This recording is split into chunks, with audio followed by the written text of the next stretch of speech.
Salut les gars et bienvenue sur Un jour une faille, la chaîne qui vous dit tout sur la cybersécurité. Vous vous êtes déjà demandé s'il était possible de cacher un message en pleine vue, une image, une chanson ou même une vidéo, et pourtant un message se dissimule. Invisible pour le monde entier.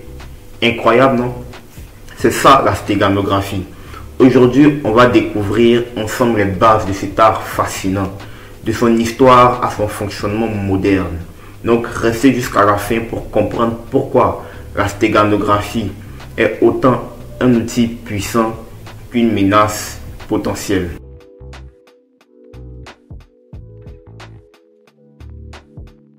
La stéganographie, qu'est-ce que c'est?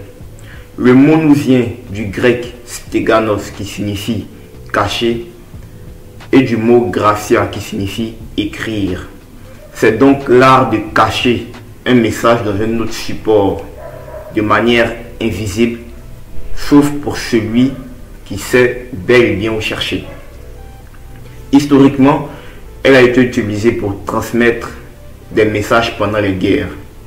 Par exemple, les Grecs rasaient la tête de leurs messagers, tatouaient des messages sur leur cuir chevelu et attendaient que les cheveux repoussent.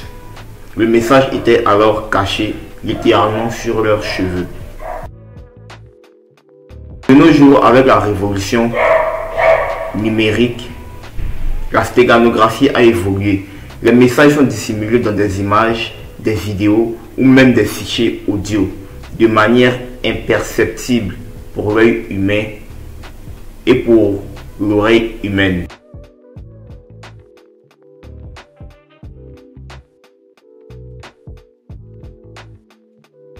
Pour comprendre comment ça marche, prenons l'exemple d'une image numérique.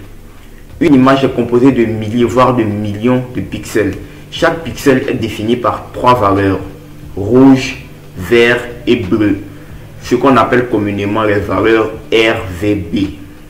L'astuce de la stéganographie, c'est de modifier légèrement ces valeurs pour cacher un message sans toutefois changer l'apparence visible de l'image. Par exemple, si la valeur rouge d'un pixel est de 255, on pourrait la passer à 254.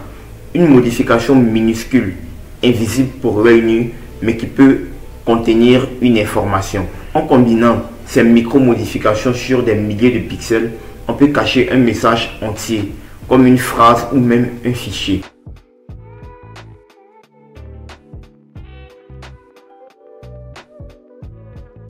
La stéganographie a des applications fascinantes. Elle est utilisée pour protéger des informations sensibles ou pour garantir la confidentialité. Par exemple, un journaliste peut cacher des informations importantes dans une image pour la transmettre en toute discrétion dans une zone à risque. Les artistes numériques utilisent la stéganographie pour intégrer des filigranes invisibles dans leurs œuvres, pour ainsi garantir l'authenticité. Mais comme toute technologie, la stéganographie peut être détournée. Certains hackers l'utilisent pour cacher des malwares ou des virus dans des fichiers apparemment innocents, comme des images, des vidéos ou même des fichiers audio. C'est pourquoi elle est un enjeu majeur pour les experts en cybersécurité. La stéganographie est fascinante parce qu'elle pousse à penser ce qui est visible et invisible. Une simple image que vous envoyez ou recevez peut contenir bien plus qu'une image. Mais c'est aussi un outil à double tranchant, pour protéger des droits fondamentaux et dissimuler des activités malveillantes. Son utilisation soulève des questions éthiques et de sécurité. Alors la stéganographie est-elle une alliée ou une menace? Peut-être les deux.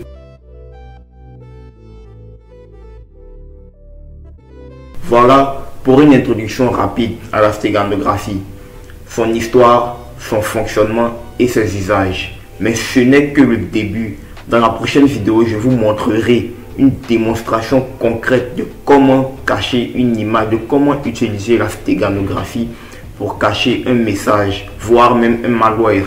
Abus de test bien sûr dans une image ou même un fichier vidéo. Alors abonnez-vous et activez la cloche pour ne rien rater de la prochaine vidéo. Et dites-moi en commentaire si vous pouviez cacher un message dans une image, que diriez-vous? À très bientôt et surtout, soyons vigilants.